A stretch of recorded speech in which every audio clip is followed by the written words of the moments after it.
Donc bonjour à toutes et à tous. Je me présente rapidement, je suis Hervé Nolot. Je suis Dominique Thorin. Je suis Marie-Catherine Bourga. Donc merci à tous d'être ici. Alors je vais vous raconter rapidement l'histoire de cet événement, notre parcours. Je vais essayer d'être assez bref. Tout d'abord, je voudrais remercier profondément, et j'y tiens, tous nos partenaires, donc l'OPT, la Calédonienne des Eaux, le EC, la Province Sud, et bien sûr le co-organisateur avec nous, le MEDEF, de cet événement. Ça a été un parcours, je dirais, quasiment d'entrepreneur, où on a rencontré plein de gens. Il a fallu séduire et convaincre sur un projet au début qui s'est dessiné au fur et à mesure, qui n'avait pas vraiment de forme au début, et puis on a affiné. Et puis on a rencontré plein de gens qui y ont cru. Et pour ça, je vous remercie vraiment. Vous êtes la preuve que la confiance que vous nous avez accordée, à travers ça, on était capable de faire des très belles choses. Donc merci beaucoup pour ça. Je vais vous raconter un petit peu l'histoire de notre parcours et de notre aventure sur comment on en est arrivé à InnoLab. En fait, on est trois amis et un jour on s'est dit, bon, on avait une touche à peu près, on avait une sensibilité autour du monde des Fab Labs. Alors le Fab Lab, c'est quoi? C'est des ateliers de prototypage. Les Fab Labs, ce sont des espaces. Ça a été créé en 2009 par Neil Gershenfeld, qui est un Américain, qui est professeur au MIT, et qui a ouvert un espace justement de création, et qui s'est dit qu'à travers les nouvelles technologies, les nouveaux moyens, les imprimantes, etc., il pouvait redonner du sens et du pouvoir aux gens dans les collectivités autour de lui, autour de l'université, dans un quartier.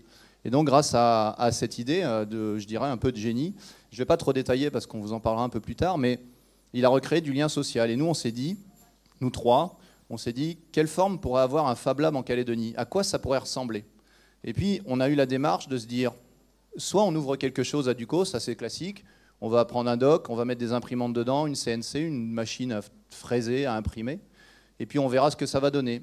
Et là, on a commencé à réfléchir, on s'est dit, non, stratégiquement, c'est pas la bonne approche, c'est pas comme ça qu'il faut qu'on aborde cette problématique de Fab Lab. Donc on a eu la démarche et on s'est dit, le meilleur moyen de savoir quelle forme ça pourrait prendre, c'est d'aller à l'extérieur, d'aller à l'étranger, capter ce qui se fait en dehors. Il y a 2000 Fab Labs aujourd'hui dans le monde. Donc nous, on ne s'est pas tellement cassé la tête. On est allé en Asie, c'est assez proche d'ici, et on est allé à la découverte des Fab Labs asiatiques. Donc c'est un voyage qu'on a entrepris l'année dernière en novembre, à la rencontre de ces Fab Labs, et on y a découvert en fait plusieurs formes de Fab Labs. Donc ça, c'était notre première découverte. Un Fab Lab, c'est pas juste un atelier avec des imprimantes 3D. En fait, on a découvert des espaces comme à Taïwan, par exemple, qui sont des vrais espaces de société, où ils réussissent à reconnecter des jeunes, des vieux, des gens qui sont sortis du système scolaire, toute forme vraiment du citoyen. Et ils en ont fait des espaces d'accélération d'idées, je dirais. Ensuite, on est parti à Shenzhen. Shenzhen, c'est à côté de Hong Kong. Je ne sais pas s'il y en a qui sont déjà allés là-bas. Alors nous, on s'est pris une grosse claque à Shenzhen, parce que venant de Calédonie, Shenzhen, c'est 90% de l'électronique mondiale. On a la chance d'avoir David Lee ici, qui est un des fondateurs d'un Fab Lab sur Shenzhen. Et alors là-bas, c'est la vitesse supérieure. On n'est plus sur un pôle, je dirais, le citoyen. Il travaille vraiment sur l'accélération de projets. Et Shenzhen, c'est comment je passe de l'idée au business assez rapidement. C'est une ville qui s'est transformée. Il y a 30 ans, c'était un petit port. Et aujourd'hui, c'est une énorme agglomération qui fait venir des porteurs de projets du monde entier. Et ils vont très rapidement de cette idée, je la prototype, et à 100 mètres, j'ai une usine et j'accélère et je lance mon projet de façon industrielle. Et dans notre voyage, ensuite, on est allé à Macao. Alors Macao, c'est très marrant comme lieu. Ils ont une partie casino où il y a du cash, mais vraiment beaucoup de cash. Et ils se sont dit, avec tout cet argent, qu'est-ce qu'on va faire? Ils ont investi, ils prennent une partie de ces revenus-là pour l'investir dans la société. Et ils ont monté des Fab Labs. Donc un des fondateurs d'ailleurs du Fab Lab ici, qui est l'école Puishing, Thomas Lao, qui anime ce Fab Lab. C'est une école de 2000 élèves. Et avec son Fab Lab, ils arrivent à développer toutes sortes de produits, de projets. Donc ils travaillent avec des élèves qui vont de 10, 12, 15 ans. Et ils travaillent sur des robots autonomes. Donc ils travaillent sur des robots sous-marins, des robots aériens. Ils travaillent sur toutes ces formes-là. Et ils vont encore plus loin puisqu'ils arrivent à faire des compétitions. Donc ils vont tous les ans aux États-Unis. Ils se déplacent. Et à travers leur Fab Lab dans l'école, ils ont réussi à capter les jeunes en dehors des heures de cours. Donc les enfants viennent le matin, le soir, ils viennent quand ils veulent. Ils travaillent en équipe. Chacun a son rôle, définit plus ou moins son rôle de façon assez autonome. Il y en a qui se sentent bien sur la carte électronique, il y en a d'autres qui se sentent bien sur le design. Et là, du coup, on a découvert une autre forme de Fab Lab encore, qui était vraiment des Fab Labs très, je dirais, éducatifs. Donc on est revenu en Calédonie avec ça. Le voyage a duré 10 jours, hein, mais on s'en est vraiment pris plein la tête. Et on est revenu ici en se disant, bon, définitivement, on n'a vraiment pas la recette. Parce qu'on a vu plusieurs formes de Fab Lab. On était connecté avec l'Europe, pardon. Et puis on s'est dit, bon, le meilleur moyen, ne sachant pas ce que ça veut dire, on va en parler. Et surtout, on va essayer de parler d'innovation au sens large. Et pour définir des fois des projets, c'est bien d'être à plusieurs. On parle d'innovation, on parle de collaboration dans l'innovation. Et en fait, c'est un petit peu comme ça qu'est né cet événement-là.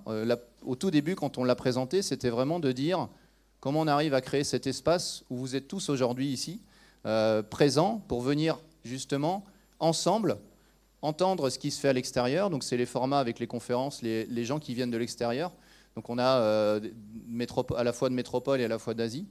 Ils viennent nous présenter ce qu'est le concept du Fab Lab, mais au-delà de ça, en fait, plus que ça, parce que le Fab Lab, c'est juste un outil, en fait, c'est toute l'énergie et toutes les ambitions qui ont les territoires derrière de développer des tels espaces.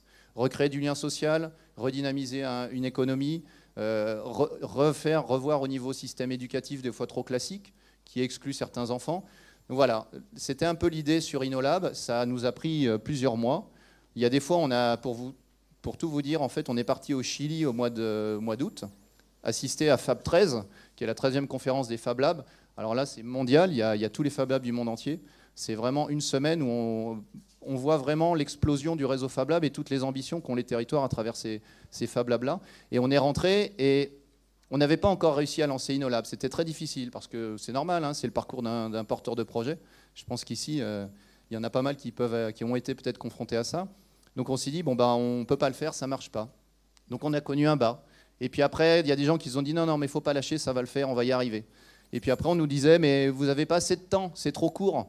Entre mars, avril et puis octobre, le timing est trop serré. Et puis, vous n'êtes pas des organisateurs d'événements. Et puis, etc., etc. Et puis, au final, en fait, ce qu'on s'est aperçu, c'est qu'on a acquis des compétences à travers ce projet-là. On a su séduire, aller parler à toutes sortes de gens. Ici, on a ouvert énormément de portes. On a toujours été très, très bien accueillis. Ça, c'est vraiment le point aussi qu'on voudrait retenir. C'est qu'ici, il y a une vraie volonté et une vraie écoute.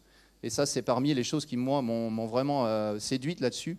C'est que des plus jeunes aux plus vieux, tout le monde a été dans cette capacité d'écoute. On a passé beaucoup de temps, des réunions assez longues, pour essayer de convaincre, et les gens nous ont toujours écoutés. Donc ce projet-là, on a réussi à le lancer, on l'a fait avec... il y a du monde, on est super contents. Et puis, on va être ravis d'entendre à la fois les conférenciers d'ici, beaucoup d'entreprises locales aussi qui vont venir pitcher et présenter leurs projets. Et ça nous tenait à cœur, parce que l'innovation en Calédonie, nous, on n'invente rien, elle est déjà très présente. Il y a déjà beaucoup de force et beaucoup de gens qui innovent. Et qu'est-ce qu'on fait demain avec un territoire qui a plein d'ambitions, qui a plein de projets, et puis surtout qui a plein de forces vives autour de ces gros enjeux d'innovation sur l'éducation, le changement climatique, etc. Donc voilà, c'est un peu notre histoire. Merci.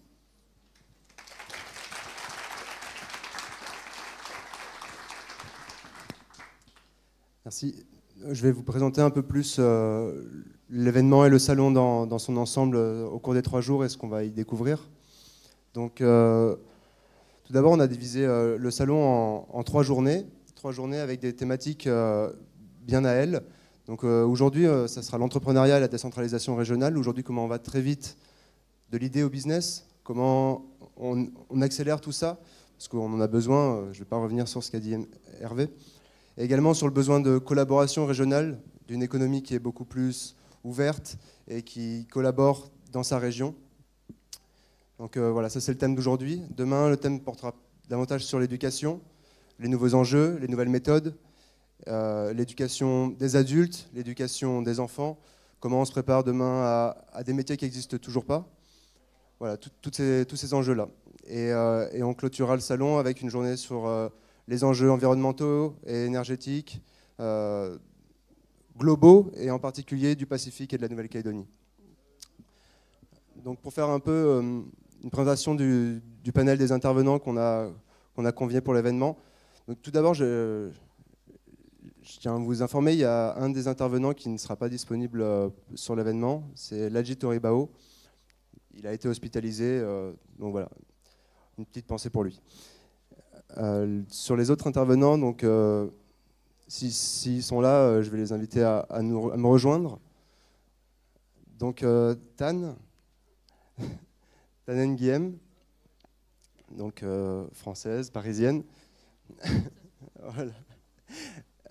Qui apportera davantage sa fibre sur aujourd'hui l'innovation sociale et sociétale, et également comment aujourd'hui la société doit se prévenir de certains enjeux importants tels que l'intelligence artificielle et la manipulation des masses par la donnée. Milan,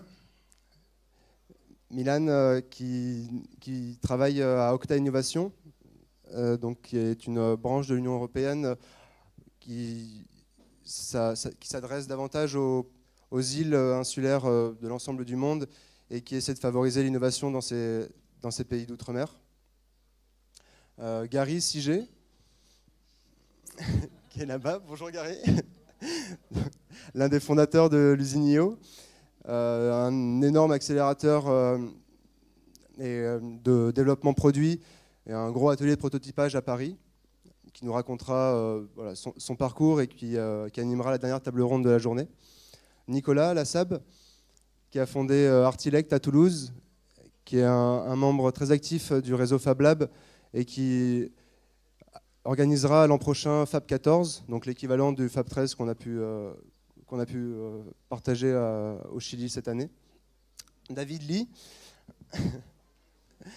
de Shenzhen, donc le fondateur de Zoil, un Fab Lab à Shenzhen qui voilà, accueille des projets de tout le monde, vraiment internationaux, qui essaie de capter de l'intelligence à travers le monde et qui les fait accélérer à Shenzhen à travers tout le réseau qu'il a là-bas en termes d'industrie et puis d'accompagnement technique, commercial, etc., construction de business model.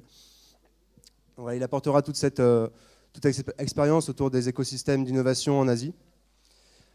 Il reste qui? C'est bon, bah c'est bon. Il y avait Ladji était animateur stratégique, l'enseignement animateur stratégique de Greenpeace et qui aurait apporté sa fibre sur le besoin de collaboration aujourd'hui dans le Pacifique et les enjeux énormes qui vont nous arriver avec l'impact du changement climatique et sur les populations du Pacifique. Voilà, merci. Je vais laisser la parole au MEDEF qui va lancer la journée et je vous souhaite une bonne journée et un bon salon.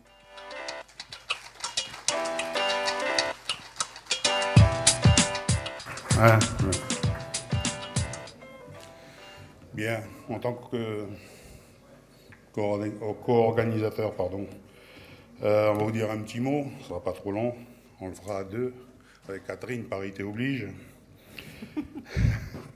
Pour ceux qui s'interrogent sur l'implication du MEDEF-NC dans cette aventure du numérique, je voudrais dire qu'il ne s'agit pas pour nous d'un effet de mode ou d'un exercice de style, mais bel et bien d'aider nos entreprises et donc le territoire à prendre le virage de la transition digitale. Car le digital influence notre quotidien, notre vie, qu'on soit entrepreneur, acteur du secteur public ou privé. Ne pas maîtriser les technologies, ne pas comprendre les enjeux, c'est la mort assurée pour une entreprise qui sera très vite déclassée, encore plus vite qu'avant. Ça va beaucoup plus vite. Cette nécessité de prendre le virage numérique, c'est le message que nous souhaitons transmettre aux entreprises. Non pas pour les angoisser, mais plutôt pour les rassurer, en leur montrant de façon simple les enjeux, les nouvelles technologies, les impacts dans leur quotidien. Et surtout, en dédramatisant le sujet de la transition digitale. C'est pour cela que nous avons démarré une séquence mensuelle de petits déjeuners du MEDEF, le MEDEF numérique. C'est aussi pour cela que nous avons souhaité créer ce salon professionnel pour montrer qu'il existe de nombreuses entreprises calédoniennes spécialisées dans le secteur du numérique, capables de les aider à réussir leur transition, à les rendre plus fortes, plus agiles. Nous vivons dans un monde ouvert, un monde où les choses s'accélèrent, parfois négativement, comme le changement climatique, mais nous en reparlerons jeudi, parfois positivement, avec l'espérance de vie qui s'allonge. En tout cas, le monde change de plus en plus vite. Quand on peut commander son repas en parlant à une enceinte, quand on paie ses achats avec une empreinte digitale, ou que votre mère vous envoie un selfie du Machu Picchu, Que votre grand-mère fait son marché sur Internet, vous vous dites que oui, le monde a changé, particulièrement pour ma génération. Ces changements sont également des opportunités pour nous tous. Des entreprises viendront témoigner sur ce sujet de l'idée au business, dont on a parlé, pour montrer que c'est possible en Nouvelle-Calédonie, et pas seulement dans la Silicon Valley. Mais elles nous parleront aussi des difficultés liées au financement des projets, à un marché restreint, à un écosystème encore en construction. Attention, on ne découvre pas le numérique ou l'innovation en Nouvelle-Calédonie. La réflexion menée sur le numérique par le gouvernement a démarré en 2011, avec, il est vrai, certaines difficultés à passer du diagnostic aux actions, encore de l'idée au business. Mais nous espérons que le gouvernement continuera à soutenir les initiatives pour développer la filière numérique. Il en est également de même pour l'innovation, avec les travaux menés en 2014-2015 sous l'égide du directeur de l'innovation au gouvernement, Claude Constant, je n'aperçois pas, qui introduira la journée de demain et qui a engagé beaucoup d'acteurs pour construire la stratégie territoriale de l'innovation en lien avec l'État et l'Europe. Nous plaidons au MEDEF depuis quelques années pour une diversification de l'économie calédonienne qui représente un enjeu vital pour la survie de notre modèle économique et social. Si nous croyons beaucoup à la valorisation de notre capital naturel, nous croyons également énormément au développement de la filière numérique. Car aujourd'hui, partout dans le monde, la croissance est le fait du numérique. C'est pour cela que nous avons souhaité soutenir l'initiative de Pacific Fab Lab en les associant à notre événement B2B et nous croyons fermement à la réussite de ce projet ambitieux de réunir les Calédoniens sur des thématiques liées aux enjeux du numérique et de l'innovation. À toi, Catherine. Donc, durant ces 3 jours, vous allez entendre des mots barbares, des mots comme Fab Lab, Farmboat, Makerspace. D'ailleurs, vous avez déjà commencé à en entendre tout à l'heure avec nos amis de Pacific Fab Lab, ou encore MOOC. Alors, pour ceux qui pensent que MOOC, c'est un peuple esquimau du Grand Nord, je les invite à venir demain sur la thématique de l'éducation pour apprendre exactement ce que ça veut dire. Mais plus sérieusement, lorsque nous avons rencontré l'équipe de Pacific Fab Lab et qu'ils sont venus nous présenter leur projet, nous avons été assez enthousiastes et ouverts à leurs propositions, mais en même temps, on avait nous-mêmes les velléités de faire un salon B2B pour permettre aux entreprises utilisatrices de tous les secteurs d'activité de se retrouver avec les entreprises du numérique et de l'innovation en Nouvelle-Calédonie pour justement faciliter cette transition digitale. Alors, on ne savait pas très bien comment faire, parce qu'effectivement, il y avait plusieurs salons qui s'organisaient, plusieurs initiatives qui allaient se mettre en œuvre. Et après, on est parti sur Paris, et sur Paris, on a eu la chance d'aller visiter la station F et l'usine IO avec l'associé de Gary Siget qui est dans la salle avec nous.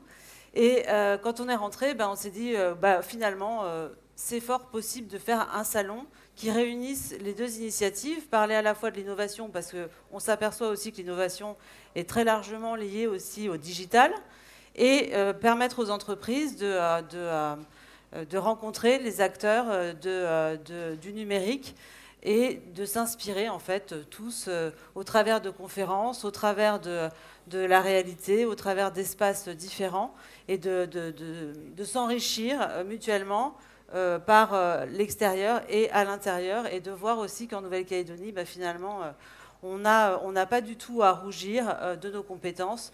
Peut-être que finalement, en nombre, on n'est peut-être pas suffisant mais pour couvrir l'ensemble du marché, mais il y a énormément de compétences en Nouvelle-Calédonie, et ça, il faut le souligner. Donc, croyez bien que finalement, ce salon, il est fait pour vous tous. Il a plusieurs espaces. Il a l'espace, évidemment, où on se trouve maintenant. C'est l'espace conférence, où on va apprendre, écouter.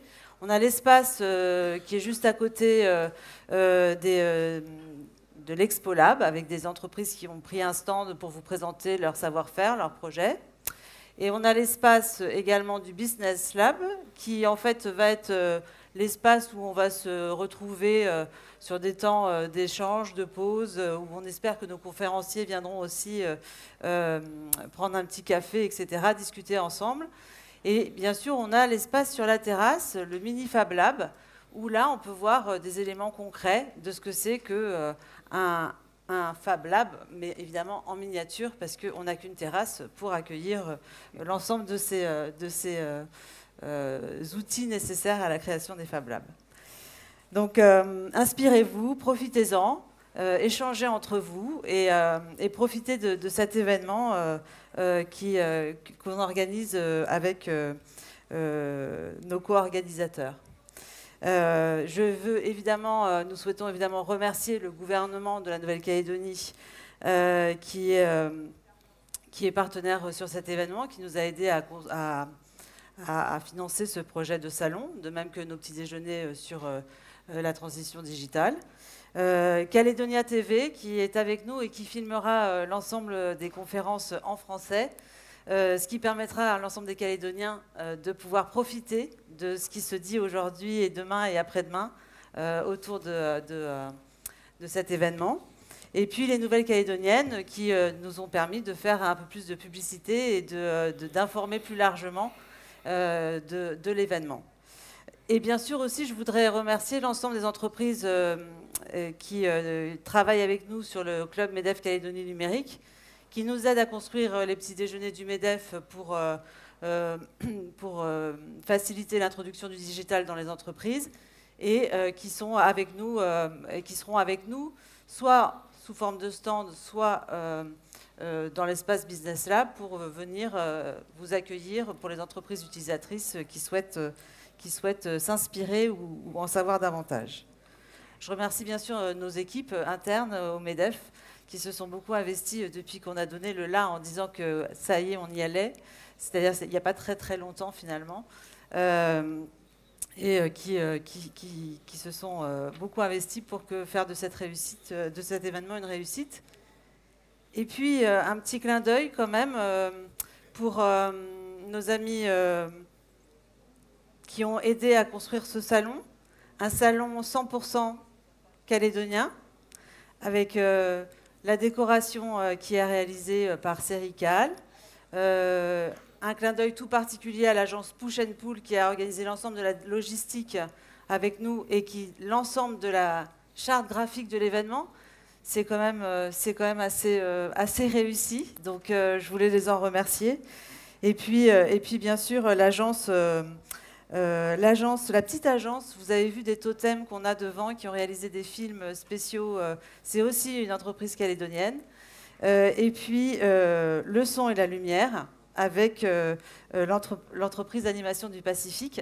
Merci. Donc maintenant, je ne vais pas tarder à passer bientôt la place au premier intervenant.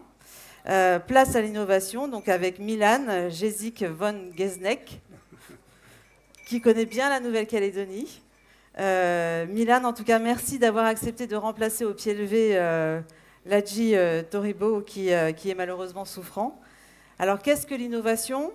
À quoi sert-elle? Comment un pays et territoire d'outre-mer tel que la Nouvelle-Calédonie peut construire une stratégie territoriale de l'innovation? Est-ce qu'une telle stratégie peut améliorer la compétitivité de nos entreprises? Ces sujets complexes, Milan les maîtrise parfaitement. Et il nous dira comment l'OCTA, donc l'Association des pays et territoires d'outre-mer de l'Union européenne, aide la Nouvelle-Calédonie dans l'élaboration et la mise en œuvre de sa stratégie innovation. Donc place maintenant à la première conférence et je vous remercie d'applaudir Milan. C'est parti, nous vous remercions.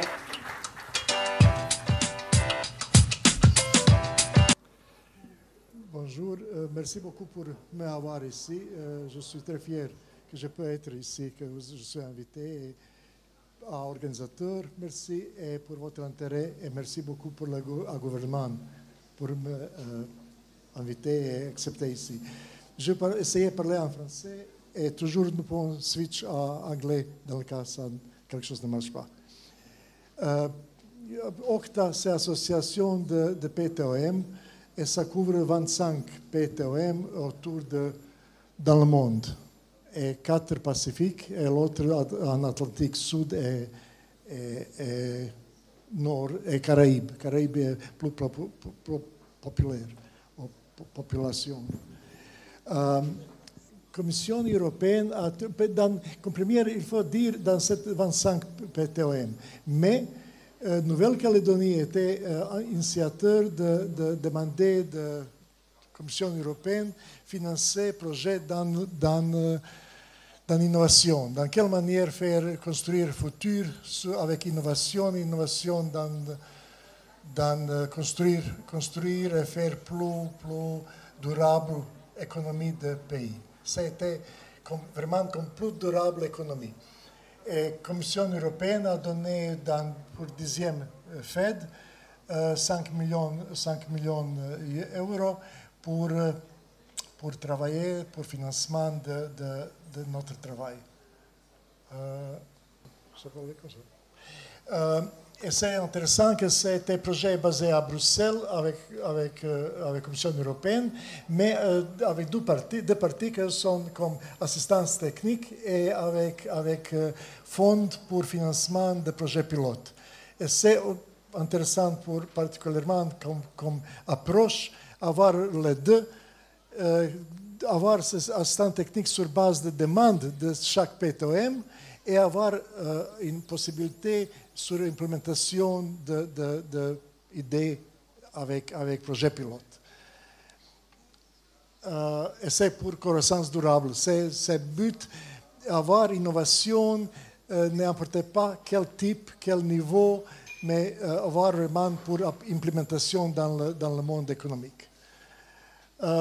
C'est très connu qu'il y a beaucoup de ce type d'innovation et particulièrement pour nous, ce n'est pas seulement un processus matériel, marketing, organisation, mais c'est aussi social. Et ça, nous avons trouvé dans plusieurs PTOM que c'est très important d'avoir vraiment une innovation sociale. Avoir ces forces de PTOM, force de territoire, force de communauté, avoir travaillé ensemble. Et nous avons trouvé ça, et c'est trouvé déjà 10 ans, et nous avons travaillé sur ça. Et après, liste d'autres innovations, nous avons passé toutes les 7 étapes de quoi est plus important pour PTOM. Et pour différents PTOM, peut-être différents types d'innovation. Quel niveau d'innovation, c'est important et nous pouvons parler de ça long. L'Europe, pour le moment, cherche disruptive, quelque chose vraiment innovation qui va bouger, un nouveau Google, nouveau Facebook, quelque chose numérique qui est avec big data. Nous sommes plus créativité et innovation. Essayer de trouver meilleur, utiliser le cerveau pour faire innovation, cerveau pour trouver une meilleure solution, cerveau pour utiliser technique, pas technique comme technique. C'est un peu, je ne suis pas certain dans le cas ça, après numérique et tout ça, c'est pas dans cette ligne robotique numérique, mais c'est plus vraiment être créatif et utiliser cette créativité, intelligence pour faire quelque chose de nouveau. Et ça, c'est possible d'avoir dans différents niveaux. Ce n'est pas seulement disruptive, quelque chose qui vient change le monde, comme, je ne sais pas, comme Uber, comme Facebook, Google, mais c'est possible vraiment faire adaptive, avoir innovation dans le monde, trouver quel est mode intéressant pour nous et essayer d'adapter, implémenter ça. Je suis très attentif, pas dire copy-paste, ça ne marche pas. Mais c'est beaucoup dans la recognition de valeurs, vraiment créativité, trouver qu'est-ce que c'est possible, peut-être prendre 2-3 différentes choses dans le monde et faire adaptation pour territoire. Cette créativité, c'est que bouge. C'est qu'il faut avoir, dans quelle manière avoir tous les pouvoirs, toutes les facilités, à travailler ensemble et avoir cette innovation pour faire quelque chose qui est adapté pour faire progrès. C'est pas grave. Et qu'est-ce que dans le concept d'innovation, c'est pas seulement pour territoire, pour P2M. Ok, très bien. C'est pas seulement pour P2M. Discussion, c'est quoi innovation? C'est dans l'Europe, à Bruxelles.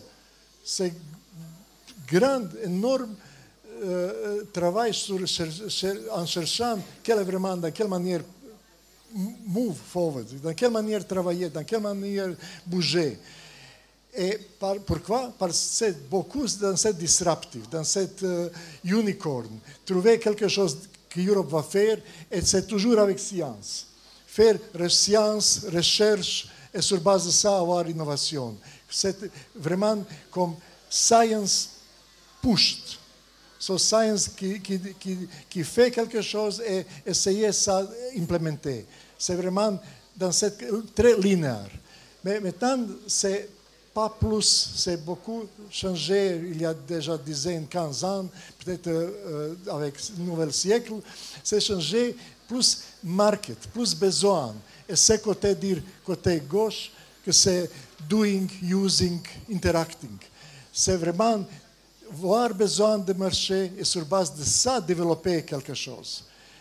Savoir faire,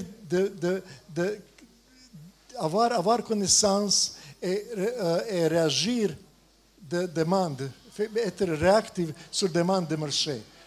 Parce que comme innovation, est seulement innovation qui donne quelque chose. Ce n'est pas avoir patent, brevet, avoir papier, avoir article, avoir... Non. C'est dans quelle manière il y a de vraiment effet de travail. Et c'est quelque chose qui est... Et maintenant, est vraiment mélange les deux. Mélange market et mélange science. Et c'est vraiment travailler ensemble. Et ça, c'est pour chaque territoire, pour chaque P2M, pour chaque pays, trouver pour chaque région, qui est maintenant très populaire dans l'Europe, avoir région. Région, et sur base de région, développer savoir-faire particulier de cette région. Comme bioénergie, comme robotics, comme différentes parties de pays, avoir particularités, spécialisées dans ce domaine. À partir de recherche, base, jusqu'à implémentation et à faire économie sur ça. Et maintenant, tout est ça entre le côté gauche et droite, science et market, et travailler ensemble. J'ai une énorme expérience avec différents pays. Et vraiment, il faut trouver cette balance. Balance dans quelle manière avoir science, parce que sans science, ça ne marche pas. Dans quelle manière avoir et dans quelle mesure et comment ça implémenter et appliquer. Et je pense que cette manière que vous allez essayer de travailler avec Fab Lab, avec cette manière de travailler ensemble, essayer de trouver ensemble, j'ai regardé un peu, il y a beaucoup de sciences. Mélanger cette science et market et faire quelque chose, et travailler ensemble. Il y a dizaines de schémas et images comme ça, où est de routes d'argent, de financement, de savoir-faire. C'est très compliqué, mais c'est interactif. Interactif, mais toujours, il y a un centre et public-privé. C'est que j'aime bien venir avec le prochain... Oui. Ah, très bien, merci. Particularité de notre P2M, qu'il y a similarité et différence. Différence, c'est bien, c'est-à-dire qu'il faut avec chaque P2M avoir différentes approches, trouver meilleure manière, mais aussi similarités qui sont très spécifiques. Particulièrement que cette remoteness, dans le monde, tout le monde, insularité, difficulté de travailler avec capacité très limitée. Vous êtes ici plus grand. Vous êtes, je peux dire que j'adore ce que vous faites. Moi-même, que je prends exemplaire de première de gouvernement avec manière dans qu'elle travaille et particulièrement en comparaison avec les autres. Vous êtes by far mieux que tous les autres. Vous avez capacité ici de science. Vous avez bien volonté de faire économie, parce que ce n'est pas vraiment politique, ce n'est pas vraiment économie séparément, le gouvernement qui travaille à avoir dans l'économie implémenter cette innovation. Vous avez fait, ça a été dit juste avant, avec stratégie d'innovation. Vous avez fait énorme, meilleur travail d'innovation pour science, comment il faut faire. Avec consultation privée, consultation de domaine public, travailler dans demand side, dans supply side, avoir consultation pour chaque ligne, venir en stage, une étape, et après revenir sur discussion comme backcasting, avoir un scénario où vous voulez venir dans 2020 ou 2030, 2035, où vous voulez un scénario, dans quelle manière vous pouvez venir. Et c'est que le gouvernement a fait avec cette consultation un travail impeccable comme exemplaire, comme il faut faire. Et sur cette stratégie, mais c'est différent, cette stratégie ici, procédure de faire stratégie est un peu différente ici et un peu dans notre PTOM, parce que les capacités ne sont pas les mêmes. Mais, en répondre pour cette similarité, et que nous avons trouvé que tout le PTOM, tous les îles, tous les territoires sont faibles en capacité, il y a beaucoup de contraintes, et c'est manière d'avoir systemic innovation.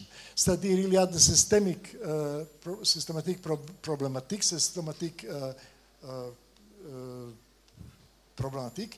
qu'il faut répondre à ça avec systémique innovation. Et ça, il y a plusieurs innovations systémiques, travailler sur au cross transversal, que c'est vraiment comme première qu'il n'y a pas un pilier d'innovation, que cette innovation est transversale.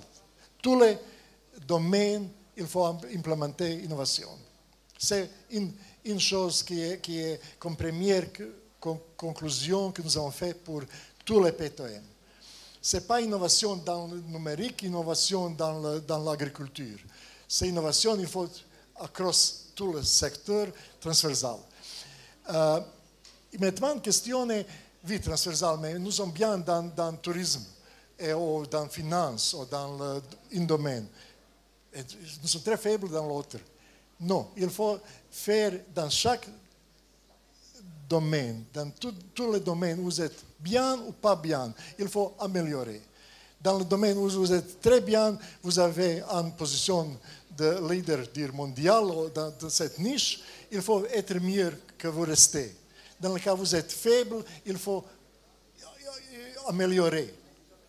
C'est-à-dire vraiment, il faut travailler across tous les secteurs transversaux. Et ça que nous travaillons maintenant avec le gouvernement, dans quelle manière vraiment aider. Est-ce que ce Fab Lab va répondre pour tous les transversal ou seulement pour une partie, c'est la manière qu'il faut maintenant travailler. Est-ce qu'il y a suffisant en Fab Lab ou nous allons avoir une autre dans le domaine différent, organisé dans d'autres domaines? C'est le travail qui vient, qui est maintenant devant vous. Pour l'innovation systémique, qu'il faut un gouvernement qui est en charge. Il n'y a pas de discussion. Il n'y a pas du tout de discussion qui est en charge, c'est market oriented. Non, le gouvernement doit être en charge. Le gouvernement doit faire, comment dire, enabling. Il faut donner chance à l'innovation, poser l'environnement pour l'innovation. C'est le gouvernement, responsabilité. Dans quelle manière organiser ça? C'est organisé avec une personne qui répond direct au gouvernement. C'est vraiment pour vous savoir, c'est maintenant que nous sommes en train de consolider en Nouvelle-Calédonie et autour de l'autre PTOM, que vraiment c'est le gouvernement doit être en charge de ça. Et en plus, que j'aime bien ici en Nouvelle-Calédonie, excusez-moi, je parle, j'aime bien, mais vraiment j'apprécie fortement que le gouvernement a pris ça comme stratégie pour l'économie. C'est dans votre plan, dans votre approche, dans votre pas comment travailler. Approche du gouvernement. Et encore quelque chose de plus, je parle de PTOM2. Bon résultat est quand il est chef de gouvernement, quand il est champion, quand il prend l'innovation comme son bébé, comme il comprend qu'il faut faire avec l'innovation, que c'est la seule manière pour progresser. Et nous avons dans plusieurs PTOM, et tous les PTOM où chef de gouvernement prend en innovation, il y a de progrès. C'est possible de dire peut-être plusieurs raisons pourquoi. Première, parce que c'est plus fort. Plus fort et comme qui est chef, dans quelle manière travailler, où est la ligne directrice du gouvernement. Mais l'autre aussi, quand est dans différents domaines, directeur d'innovation, quand il ne donne pas de rapport directement au chef de gouvernement, au président dans votre cas, il y a des obstructions dans le gouvernement, il y a des problèmes dans l'obstruction, problèmes dans le travail, problèmes entre différentes ces recherches ou ces agricultures entre eux, et ça ne progresse pas vraiment bien. Et c'est expérience pour PTOM qu'il faut avoir comme directeur d'innovation qui rapporte directement au chef de gouvernement. Et directeur d'innovation, ce n'est pas possible d'avoir quelqu'un qui sait tout, qui va être un super ministre. Non, ce n'est pas possible. Il doit travailler avec conseil d'innovation. Il doit avoir conseil d'innovation. C'est must. Il faut avoir un conseil. Et pour ça, pour cette slide, il faut prendre en compte. Je dis government, chef de gouvernement, oui, mais public-private. C'est pas il faut avoir toujours cette comme idée, comme présence, c'est public-privé. Public-privé, ce n'est pas le gouvernement qui va faire innovation, ce n'est pas le gouvernement qui va faire, je suis très contre ça, qui va donner seulement subsides, qui va donner argent, qui va payer tous les coûts. Non. Le gouvernement doit aider, il doit faire atmosphère, environnement pour progresser, mais pas supporter 100%. Il faut y avoir public-privé. C'est privé par plusieurs choses. Première, pour avoir qualité de travail. Deuxième, vraiment avoir projet qui donne argent. Que privé est vraiment avec cœur, avec intérêt, avec tête, tout à fait dedans. Pas seulement avec fin de gouvernement. Il faut avoir public-privé. C'est une raison. Deuxième raison, que ce n'est pas possible d'avoir dans le gouvernement tous les ministres, tous les experts qu'ils savent tout. Non. Non, ils ont voté pour le gouvernement.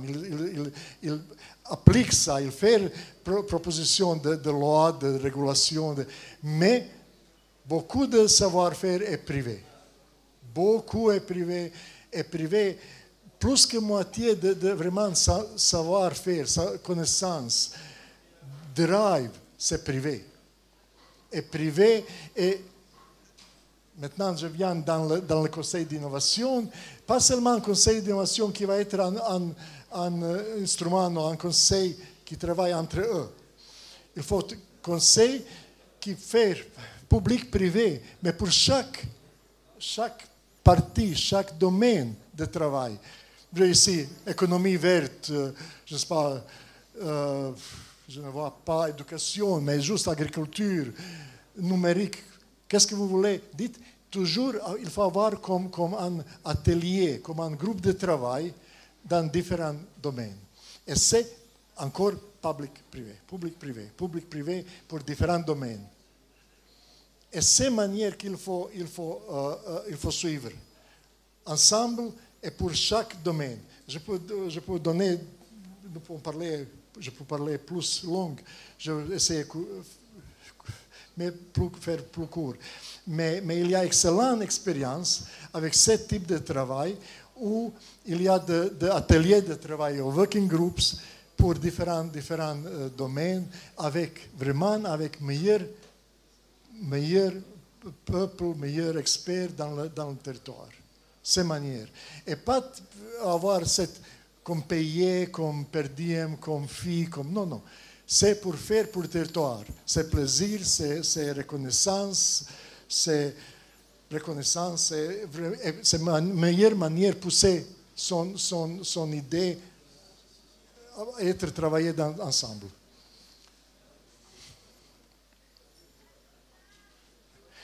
Le gouvernement doit avoir manière il y a en général trois types de régulation, régulation fiscale, financial, différents utiles et soft measures.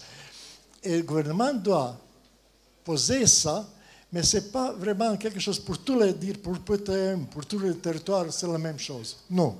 Pour chaque territoire, pour chaque préférence, pour chaque situation, avoir particulière.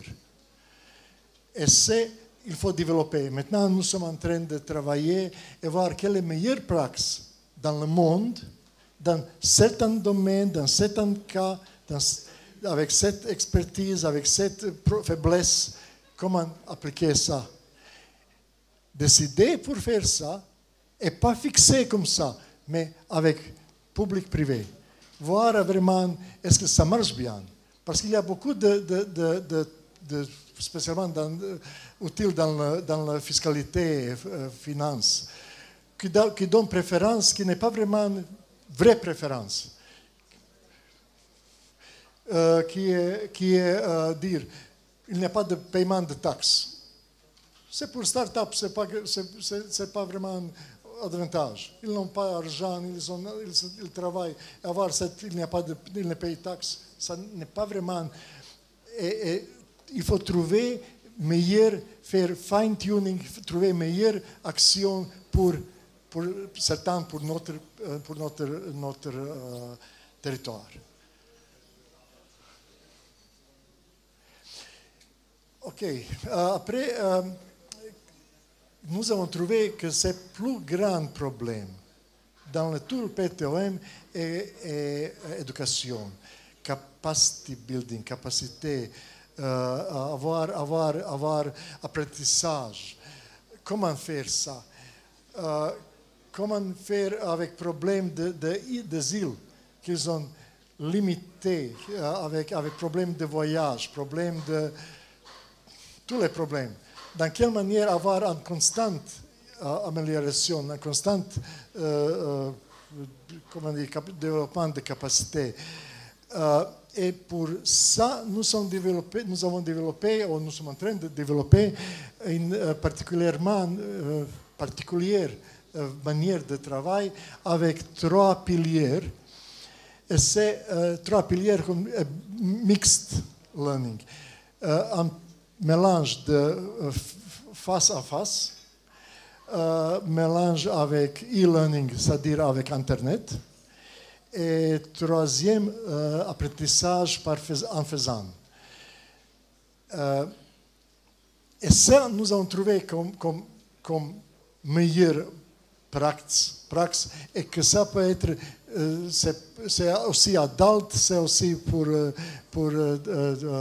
comment dire, tertiaire occupation, c'est pour tout le monde couvre un peu de travail théorique, un peu de travail avec face en face et travail avec l'aide de professeurs, mais en implémentation dans le travail de chaque jour. Travail dans le bureau, travail dans le bâtiment. Toujours avoir cette mix et avoir et donner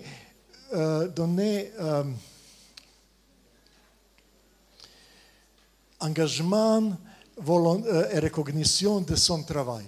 C'est-à-dire de faire plusieurs cette éducation permanente. Permanente éducation, c'est lifelong learning. Avoir et adaptation à nouvelles technologies. Travail dans le domaine du bâtiment et nouvelles technologies avec lumière, adaptation, lifelong learning. Et maintenant, je pense en dernière diapo, c'est open. Et c'est vraiment pour Fab Lab qu'il faut être open. Ouvert. Ouvert innovation, ouvert changement de savoir-faire. Il n'y a pas d'insularité, il faut trouver solution, être ouvert. Est-ce que c'est voyage, Internet, changement, application, travailler ensemble. Et dernière slide, et centre d'excellence, que ce n'est pas possible d'avoir tous les savoir-faire chez vous. Il faut travailler avec les autres et il faut partager connaissances, il faut partager expérience. Et il n'y a pas de capacité dans un territoire à avoir tout. Il faut, juste cette dernière diapo, il faut être ouvert, il faut donner information, c'est pas toujours simple, c'est plus simple me dire, il faut travailler comme ça. C'est difficile de faire vraiment un travail. Il y a beaucoup de cachets, pas donner information, pas donner expérience. Et ça, il faut travailler sur ça. Faire vraiment dans quelle manière ouvrir, savoir qu'est-ce qui se passe dans le monde. Ouvert et travailler ensemble. Et travailler ensemble, de quelle manière avoir centre d'excellence. Et je pense dans le Pacifique, c'est une manière que vous pouvez, avec différents Fab Labs, essayer avec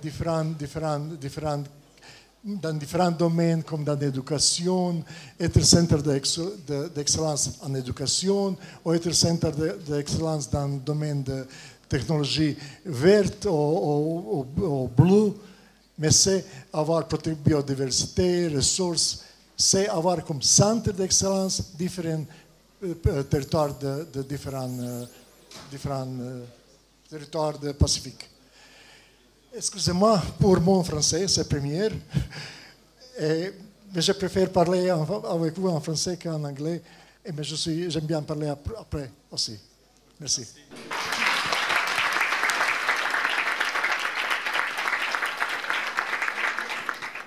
Bon, merci Milan. Je vais essayer de faire assez vite parce qu'en fait, je crois qu'on est déjà un petit peu en retard sur le planning. Je vais essayer de vous faire une présentation rapide en 10-12 minutes maximum d'un certain nombre de thèmes. Et demain, on aura l'occasion d'en reparler, puisque je repasse demain, je crois, je sévis à nouveau demain plus longuement. Voilà, alors moi je m'appelle Tan, je viens de Paris, enfin de la métropole, on va dire. Et à la demande d'Hervé, je suis venue ici pour vous parler plutôt du lien entre la technologie, l'humain et la planète. C'est-à-dire de quelle manière tout ceci peut nous éclairer sur des sujets, on va dire, qui concernent tout le monde, et surtout comment on fait le lien entre des objectifs de business d'un côté et puis de l'autre les besoins d'une population assez diverse dans le contexte actuel. Alors, pour me situer, donc, moi j'ai 51 ans et j'ai eu une première partie de ma vie qui était extrêmement business puisque j'étais la première femme partner chez McKinsey. Je ne sais pas si vous voyez, c'est une grande boîte de conseil. À 30 ans, donc j'étais la première du monde. Et du coup, j'ai eu une carrière pendant 15 ans qui était une carrière assez accélérée. Donc j'ai aussi CV à Shenzhen, au passage d'ailleurs. Et en gros, l'idée, c'est que pendant 15 ans, je me suis occupée d'innovation chez McKinsey. Et puis en 2002, j'ai tout quitté parce que ça n'avait pas de sens. Enfin, j'avais besoin de donner plus de sens à ma vie. Et j'ai donc créé à l'époque une ONG qui s'appelle Angenius. C'est un jeu de mots avec Business Angel. Et mon idée, c'était d'incuber des projets d'intérêt général. Alors ça, c'était en 2002. Et le genre de projet que j'ai accompagné, je pense que vous connaissez tous Wikipédia. Moi, je précise que je suis bénévole à temps plein depuis 15 ans. Et donc, j'accompagne des projets avec des porteurs de projets qui ont du potentiel. Le plus connu, c'est Wikipédia. Mais il y a 15 ans, on m'avait dit, tu es complètement folle. Est-ce que tu crois vraiment qu'une encyclopédie gratuite faite par le bénévole, ça va fonctionner? Aujourd'hui, tout le monde le connaît. Un autre exemple qui parle aussi, ici, peut-être pour vous, avec la mine, ça peut avoir un intérêt. J'ai attaqué assez vite les questions d'éco-quartier. Donc, ma recette, si vous voulez, c'était de faire des pilotes et ensuite de dire tout ce qu'on apprend, tous les savoirs, on peut les partager librement. Donc l'esprit de l'open source appliqué aux projets qui ont du sens. C'est aussi bête que ça. Donc ça a donné Wikipédia dans la machine, et ça a donné des projets en Angleterre, à Londres. Il y avait un écoquartier en 2002 qui s'appelait BedZ. Pour ceux qui le connaissent, c'est 82 logements qui ont réduit l'empreinte écologique de moitié, sans retourner à l'âge de pierre. C'est totalement rentable. On en a fait aujourd'hui 2 millions. 2 millions avec un vrai modèle économique derrière, avec des gens qui sont bien dedans, etc. Et donc ce modèle est en train de s'exporter partout. Donc de l'open source appliqué à des quartiers. Celui-ci est en France. Je l'ai mis parce que c'est un quartier qui est le premier en France où j'ai pu travailler. C'est une ville, en fait, à côté de Lens. Donc c'est à 10 km de chez Marine Le Pen. Et la performance, c'est que j'avais emmené le maire Jean-François Caron avec moi à BedZ. Et il est revenu en me disant, tu fais pareil maintenant chez moi, s'il te plaît.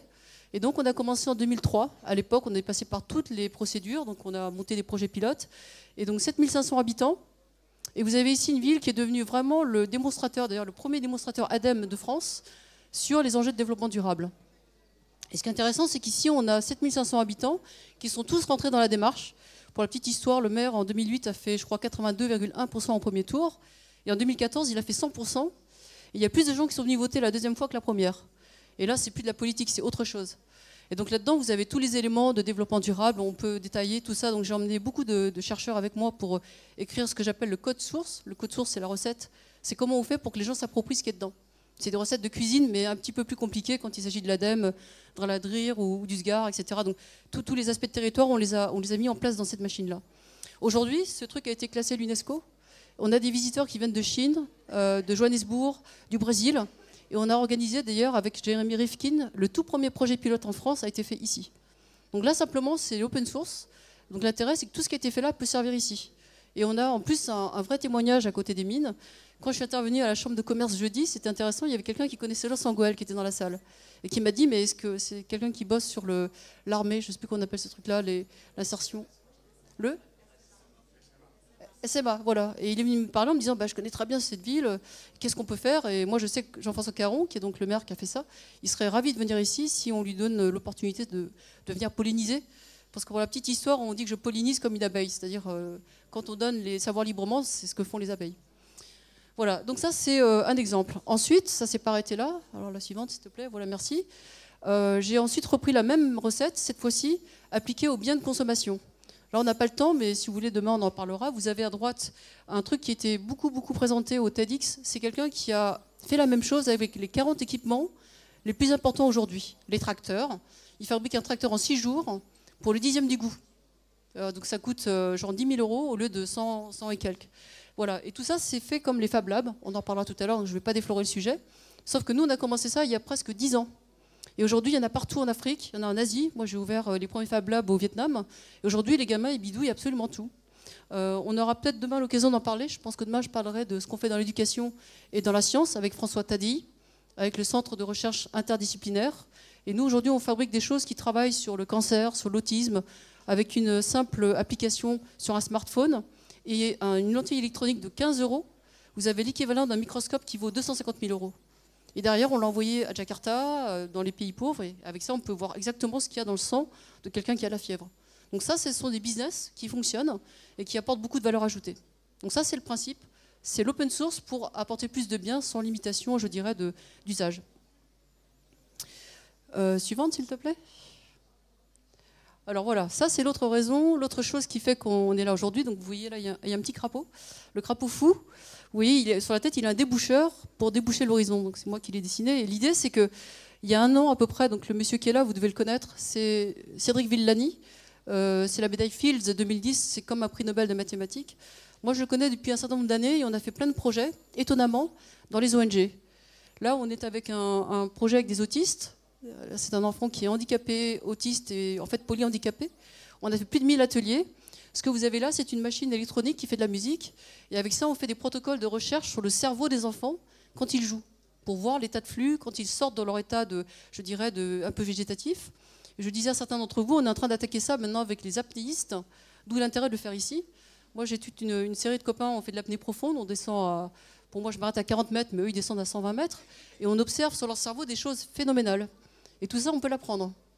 Et on fait pareil maintenant avec des moines. On a une centaine de moines avec lesquels on regarde ce qui se passe dans le cerveau. C'est des neurosciences appliquées à l'amélioration de la vie quotidienne. Donc, vous voyez, le principe, c'est qu'on fait de la recherche et on l'applique ensuite et on diffuse les recettes.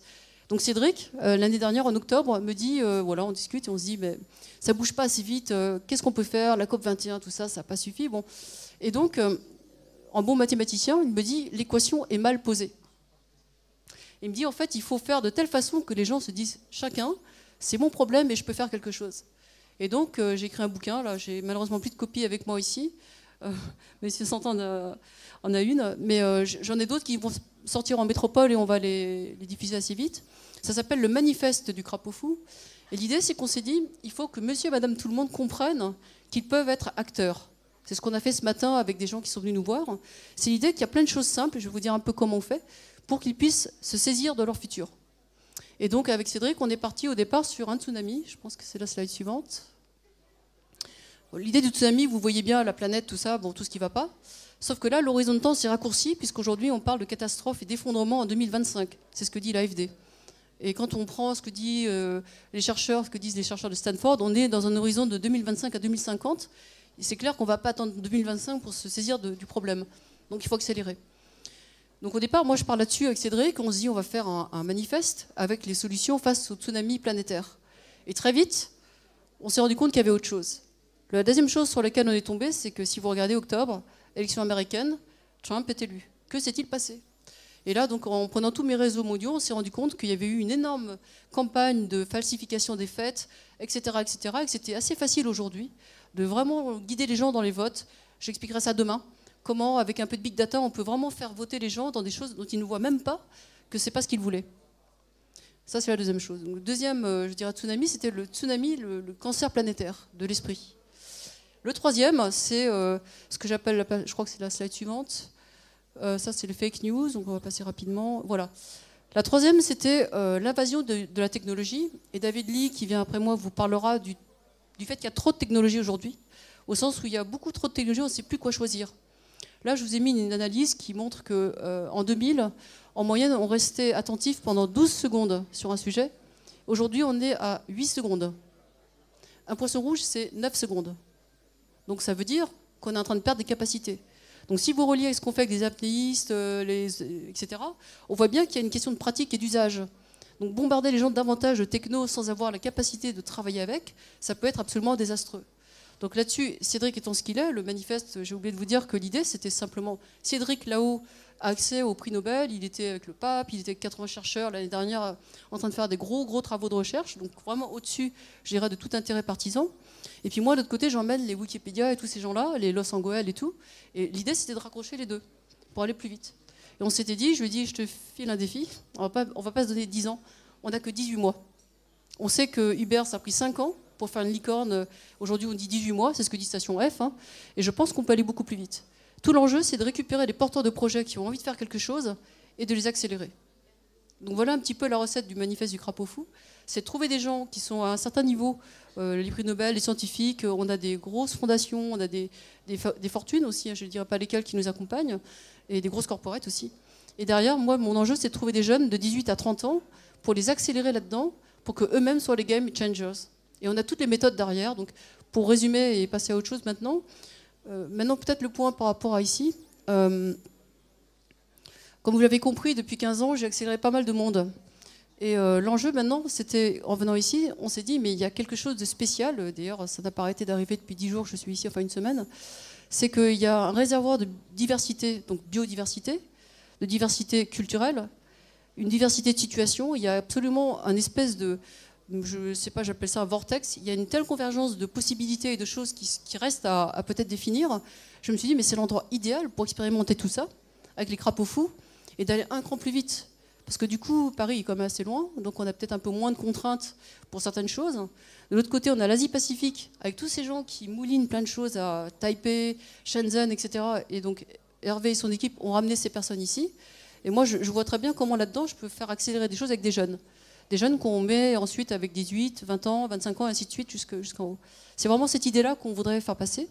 Donc si j'ai un seul message à vous faire passer, et demain on en parlera beaucoup, pour moi l'éducation, c'est pas l'Éducnat, c'est pas le ministère du tout. C'est comment, en faisant des choses concrètement sur des enjeux de société qui sont importants pour les gens ici, on peut accélérer tout ce que je vous ai raconté. Le Wikipédia, le Los Angeles, je pense qu'on peut le faire ici.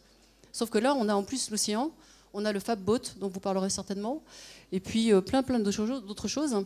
Et donc vraiment pour moi, le message, c'est, moi j'y crois beaucoup, je pense qu'on a déjà identifié ce matin, on avait 40 personnes qui sont venues spontanément travailler avec nous. Et déjà, il y a eu 4 idées assez sympas qui sont sorties, on pourra en discuter si vous voulez. On recommence demain matin, et le jour d'après, le matin, on a ouvert nos portes pour accueillir du monde et repérer des gens qui veulent porter des projets. Donc le message du crapaud fou, il est très simple. C'est que par rapport au tsunami, chacun peut devenir acteur. Et être acteur, c'est pas forcément faire des trucs compliqués. Il suffit peut-être de manger un peu moins de sucre, d'aider une vieille dame à traverser la rue, de faire attention à sa santé, des choses très très simples. Et l'idée du crapaud fou, c'est qu'on est en train de mettre en lien tous les gens qui font ça, et grâce au big data et aux différents réseaux, on crée des cohortes de gens qui peuvent se connecter et s'aider.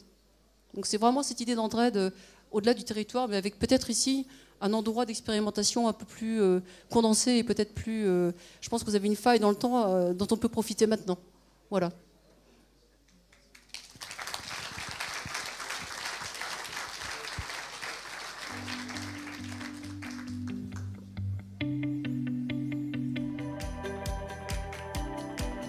Can you hear me?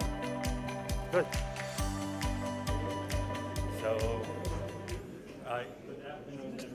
Bonjour tout le monde.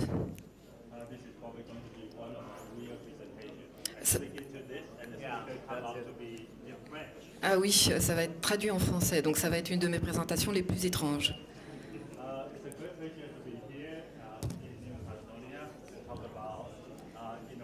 C'est un plaisir d'être ici en Nouvelle-Calédonie pour parler des innovations. Je viens de Shenzhen. Qui a entendu parler de Shenzhen? Ah, c'est bien. On va parler d'innovation. Et dans les 50 années passées, une des plus grandes innovations, c'est la loi de Moore, Moore's Law. C'est une loi qui contrôle l'information, la diffusion de l'information.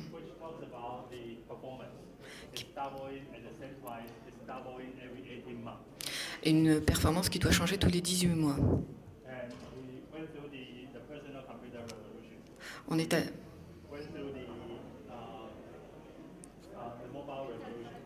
On a fait la révolution du téléphone mobile, des ordinateurs,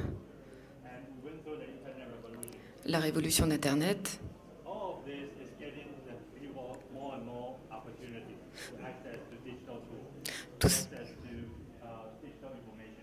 Tout ça donne des opportunités aux gens à accéder à l'informatique et au numérique. On était excités d'être ici à cause du Maker Movement. C'est vu comme une des dernières inventions du mouvement digital. C'est motivé par les technologies digitales.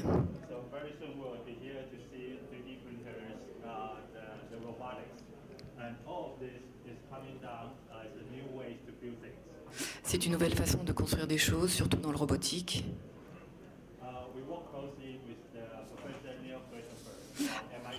On travaille de près avec le professeur Neil Gershenfeld, fondateur de Fab Lab.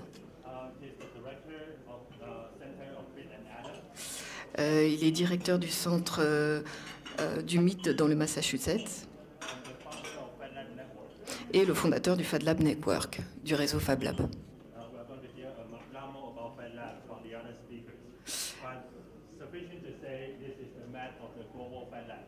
Voici une carte des FabLabs dans le monde, prise ce matin. Elle est toute fraîche de ce matin.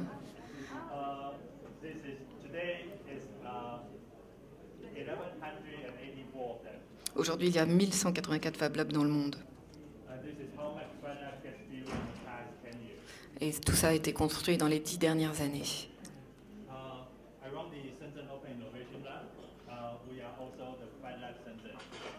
Nous sommes aussi un FabLab centre à Shenzhen. Voici un petit coin de notre laboratoire, de notre FabLab.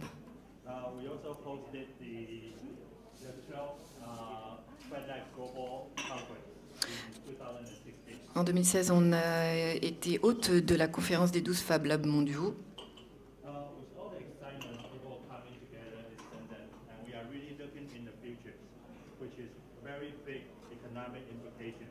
Il y a de grandes implications économiques et on attend les choses dans le futur. Voici l'Internet des choses.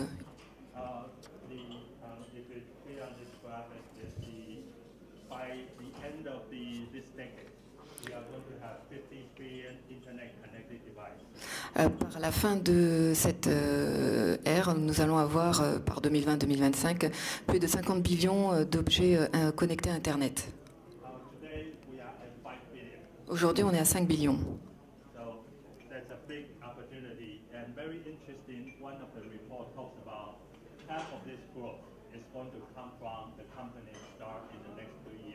Et la moitié de cette croissance va débuter grâce aux compagnies qui vont débuter dans les prochaines années.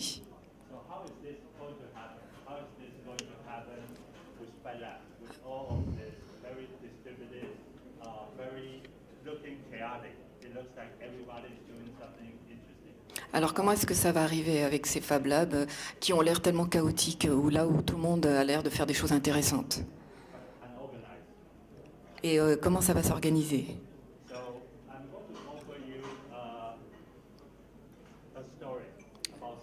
Je vais vous proposer une histoire sur Shenzhen pour vous prouver comment la loi de Moore, Moore's Law, peut construire une ville. Voici Shenzhen, 1987. C'est 15 villages de pêche, avec 300 000 personnes. Voici Shenzhen aujourd'hui, 15 millions de personnes. Une des plus riches villes de Chine. Ah, la ferme que vous voyez là-bas, c'est Hong Kong, c'est pas Shenzhen.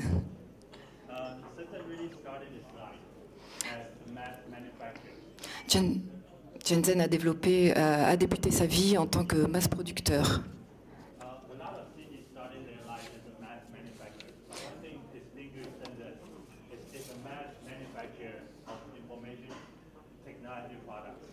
Shenzhen a débuté en tant que fabricant en série, mais de produits informatiques, d'information.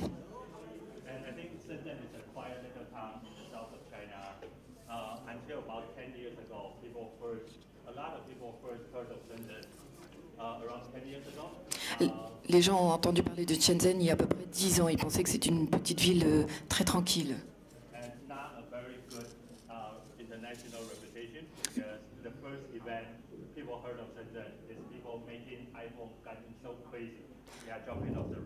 Alors les gens ont entendu parler il y a 7 ans, 10 ans, quand ils ont commencé à faire des fabrications de téléphones mobiles, des smartphones.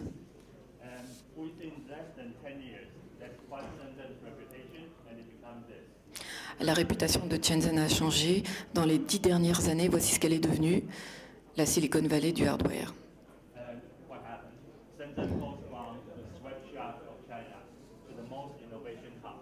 Elle est devenue le lieu le plus innovatif de la Chine.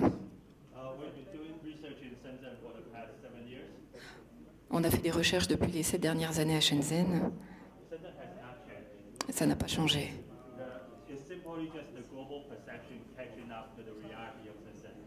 C'est juste la perception globale mondiale qui vient de rattraper la perception qu'il a de Shenzhen.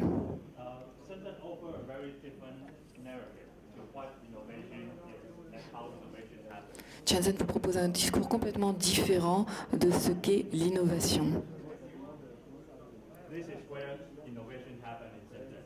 Voici où ça se passe, l'innovation à Shenzhen. Voici le marché numérique électronique de Shenzhen, le marché de rue.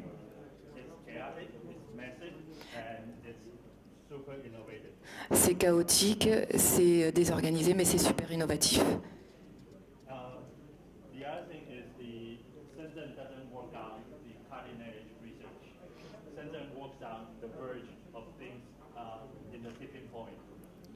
Shenzhen va à la niche des choses, il va chercher le produit nécessité.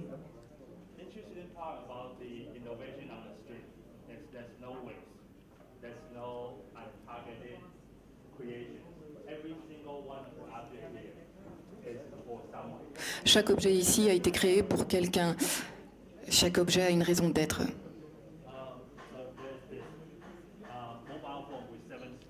Par exemple, vous avez ce téléphone mobile au milieu avec 7 enceintes. C'est aussi fort que cette grosse enceinte ici.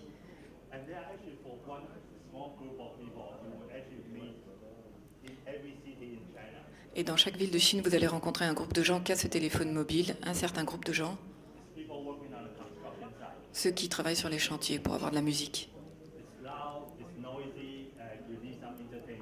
C'est fort et ça les divertit. Alors c'est pour ça qu'à cette enceinte, vous avez besoin d'un mobiliste qui joue très fort sur les chantiers. Une création très simple. Et c'est 10 millions de ventes par an.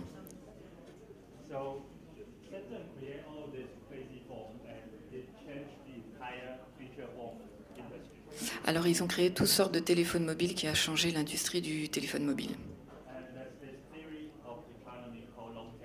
C'est cette théorie de l'économie qu'on appelle le long tail.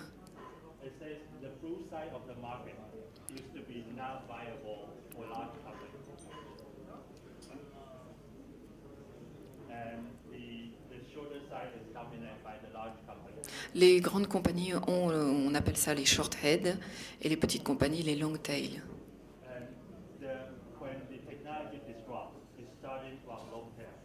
Et quand la technologie est interrompue par l'innovation, c'est ce qu'on appelle le long tail.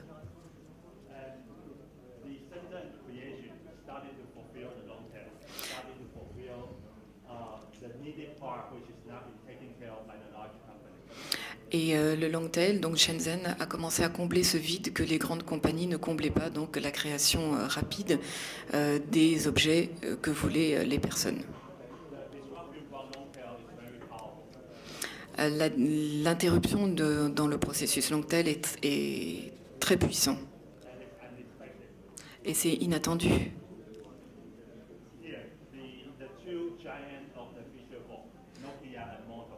Les deux géants du téléphone mobile, Nokia et Motorola. En 2017.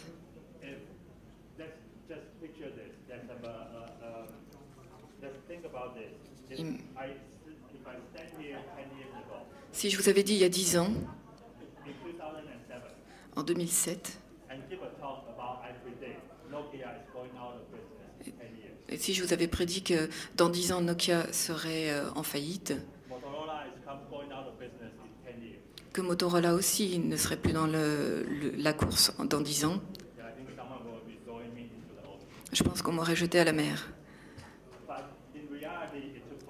Mais en fait, en réalité, ça a pris 5 ans seulement. En 2012, c'était silence radio pour ces deux compagnies.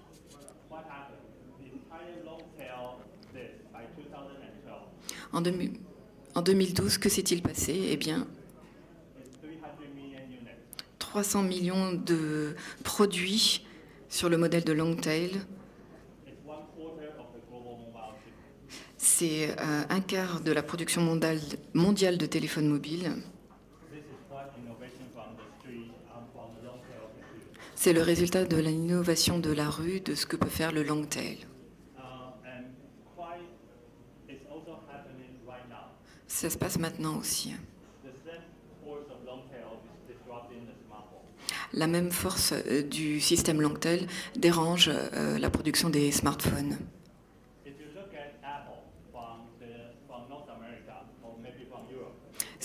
Si vous regardez par exemple Apple des États-Unis ou du nord de l'Europe, c'est une 30 à 40 parts de marché. Ça a l'air d'être imbattable. Et regardez où se trouve Apple en Chine. Seulement 7,1% de pourcentage de part de marché. Il y a déjà un dérangement qui se passe. Alors comment est-ce que Shenzhen arrive à ce résultat? Shenzhen dérange cette échelle en partageant et en coopérant. Personne ne doit créer de la technologie à partir de rien. Par exemple, si vous voulez construire une smartwatch, voici toutes les parties que vous avez besoin pour la créer. Mais à Shenzhen, vous pouvez acheter ça sur la rue, de vendeurs multiples, de partenaires multiples. Et vous pouvez lancer votre propre smartwatch en 3 semaines. Voici les corporations.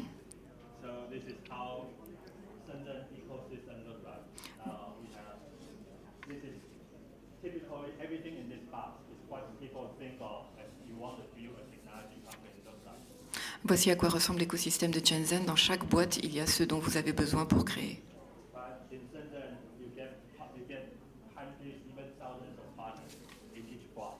Dans chaque boîte, vous avez au moins une centaine de partenaires qui sont là pour vous aider.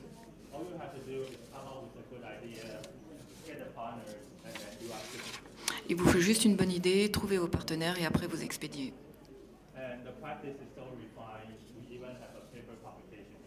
Et nous avons même une publication pour tous nos partenaires. Ça s'appelle le Shenzhen White Label.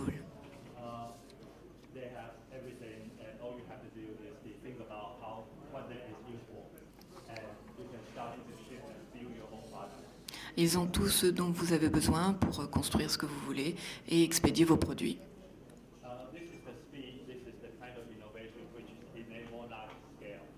Voilà, c'est la vitesse qui vous permettra d'obtenir des ventes à une échelle plus grande.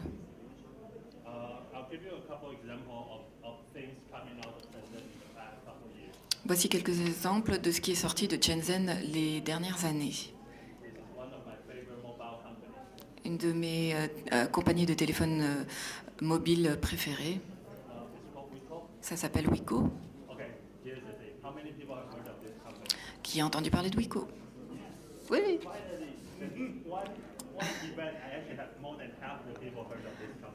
C'est une des conférences où j'ai à peu près plus de la moitié des gens qui ont entendu parler de cette compagnie.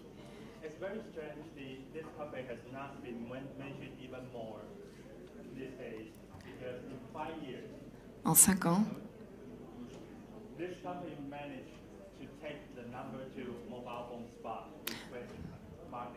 elle est devenue numéro 2, cette compagnie, sur le marché français. Elle a dépassé Apple. Elle expédie à peu près 10 millions de produits par an.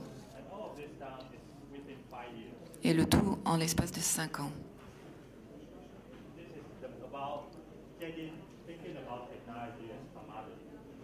On pense à la technologie comme utile.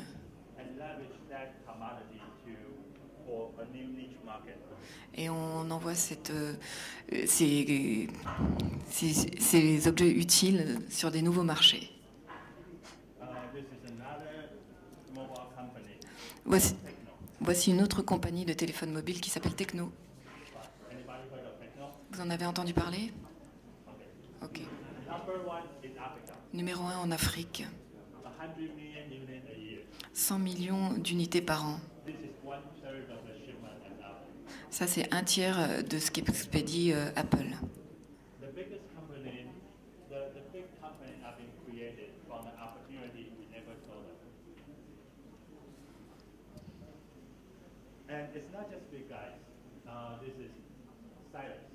Voici Cyrus.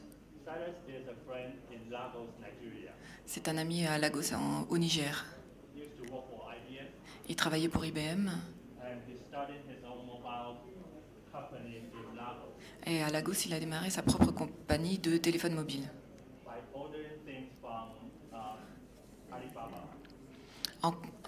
En commandant des choses à partir d'Alibaba.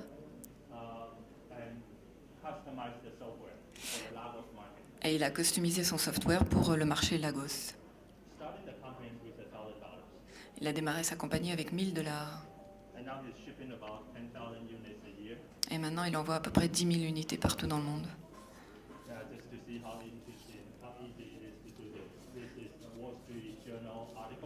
Voici un article du Wall Street Journal pour vous démontrer à quel point c'est facile de le faire.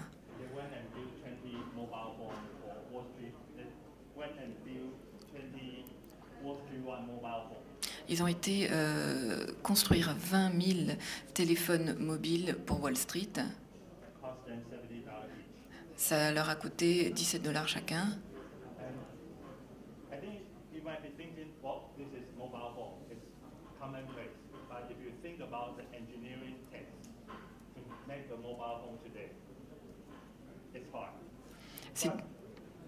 C'est dur de fabriquer un téléphone mobile maintenant, mais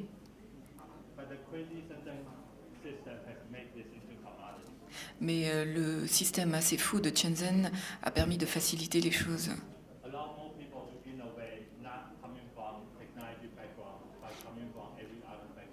Ils ont permis aux gens de la rue d'innover sans avoir de diplôme.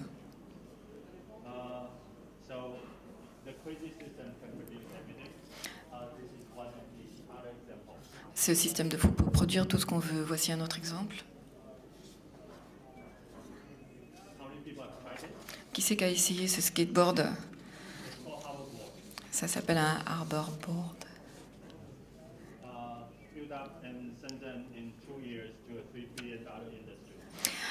En 2 ans, c'est devenu une industrie de $3 billions à Shenzhen.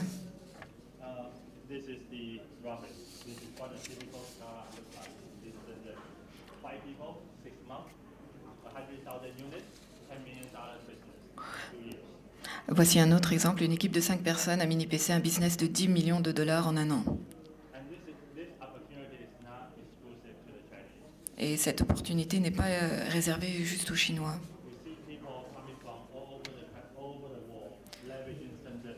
Les gens viennent de partout dans le monde à Shenzhen.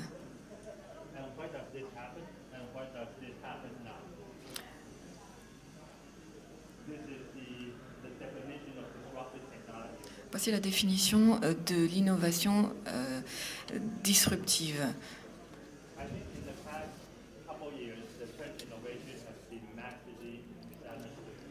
L'innovation, le terme de l'innovation a été mécompris depuis ces dernières années.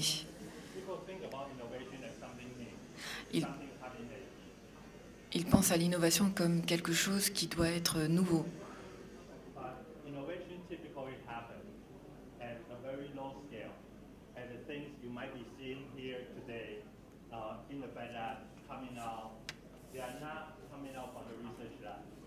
Mais l'innovation, ça se passe souvent en douce, en cachette, dans les Fab Labs, et ça se passe doucement. Mais c'est exponentiel.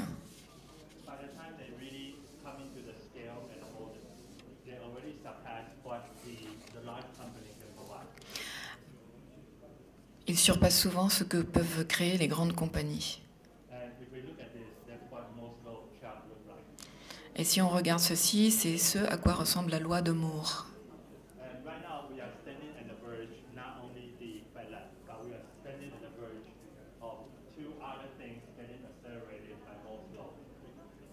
On est à la limite de 2 choses qui vont être accélérées et amenées par la loi de Moore. Une, c'est le domaine des robotiques, et l'autre, c'est l'intelligence artificielle.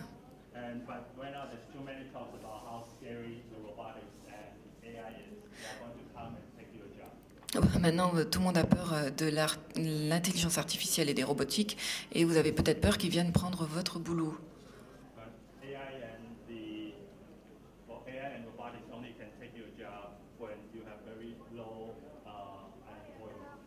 Mais ça peut se passer seulement si vous avez de très basses possibilités d'emploi.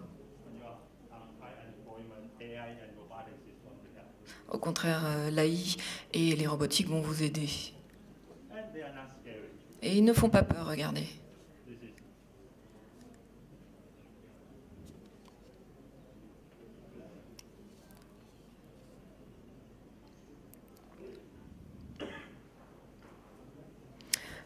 C'est un petit poisson qui vous lit la météo, en fait. C'est pour vous montrer que ça ne fait pas peur, la robotique.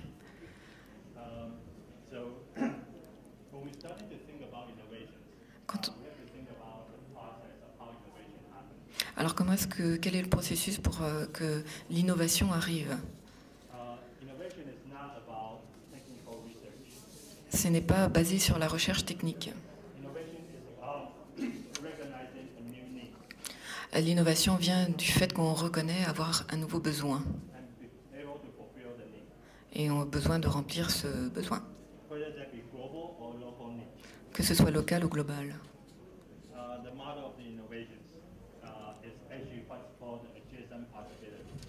Le modèle de l'innovation peut s'appeler l'adjacent possibilité, un modèle mathématique.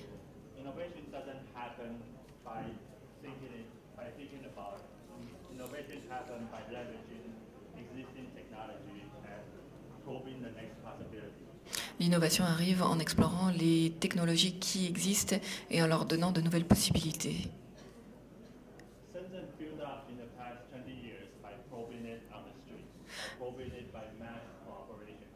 Shenzhen l'a prouvé avec la masse collaboration qui s'est passée sur les rues, à partir des rues.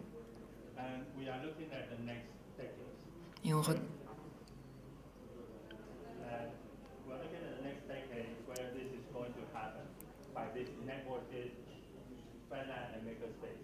Et voici comment ça va se passer avec ce nouveau réseau de Fab Lab et de Makerspace.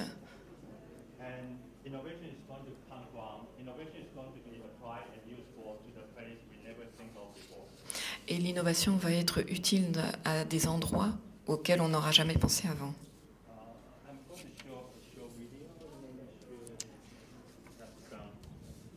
Je vais vous montrer quelques diapositives, un petit show vidéo, j'espère qu'il y aura du son. C'est un nouveau projet qu'on a lancé. Ça s'appelle les derniers 100 miles.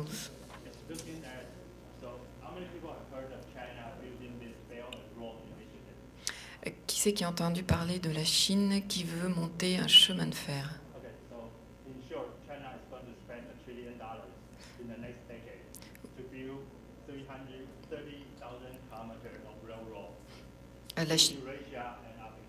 La Chine veut construire un chemin de fer de 30 000 km qui traversera l'Eurasie, l'Afrique et le Moyen-Orient.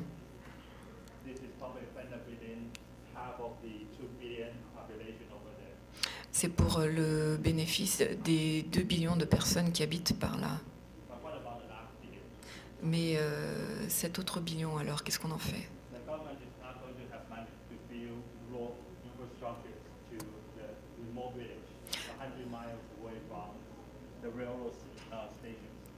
Leurs gouvernements n'auront pas l'argent pour construire des transports à côté du chemin de fer.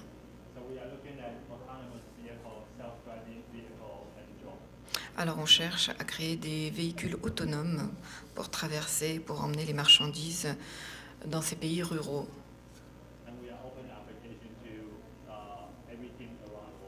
Et on a ouvert un sommet pour toutes les équipes tout autour du monde.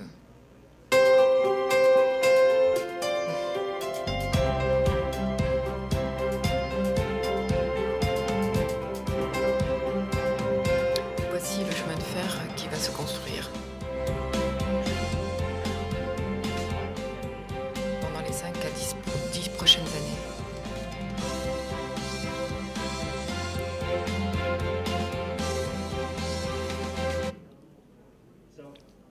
think the right of China is very interesting, especially right now when we are running at this Belt and Road Initiative. This is the event we had 2 weeks ago in Shenzhen, which we invited makers from Ethiopia, from Peru, from Pakistan, from Ghana, from Nigeria, to have a discussion about how we can work together in the future. Voici une image de tous ceux. On a fait un festival des makers qui venaient d'Éthiopie, du Pérou, de partout dans le monde, pour parler des innovations futures. Et voici 2 personnes très intéressantes. En haut, c'est Ray d'Éthiopie.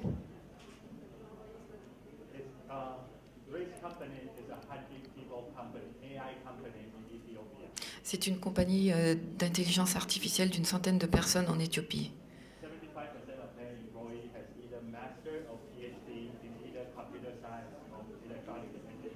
75% de leur personnel a soit un PhD ou un master dans le numérique et l'AI. Et ils sont spécialisés dans le software. Et en bas, c'est Robin. Il est parti en Afrique chercher des partenaires. Ils ont déjà débuté de travailler sur plusieurs projets.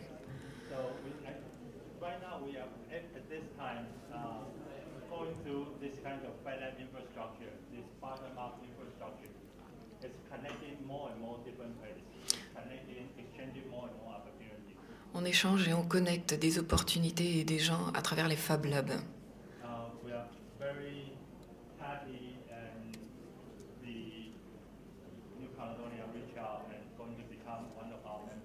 Et on est très heureux que la Nouvelle-Calédonie va devenir un de nos membres. Alors, j'ai hâte de futures coopérations et merci beaucoup.